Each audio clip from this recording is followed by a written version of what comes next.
Are you struggling to forecast your hotel's revenue? Let's explore 3 tips to help you predict future revenue.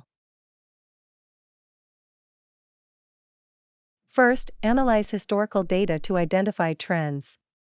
Start with the big picture. What is happening in the city? Use this information to predict future demand and adjust your pricing strategy accordingly.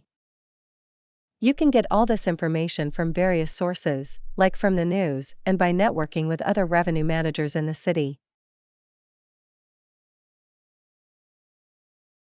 Second, analyze the data. Your data should give you trends and help you make some basic decisions. If you do not have dedicated data with you, log into the extranet of any OTA and look at the analytics section for your hotel. The more data points you have at your disposal, the better the chances of your forecast being correct. Third, leverage technology to streamline the forecasting process.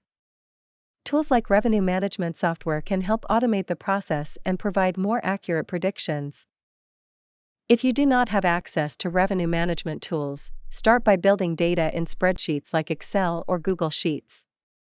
They will also help you look at trends accurately. By accurately forecasting revenue, you can increase hotel profits by up to 10%. That was my 3 tips to forecast hotel revenue. Just by making the hotel forecast, you can make a significant impact on your revenue and profit.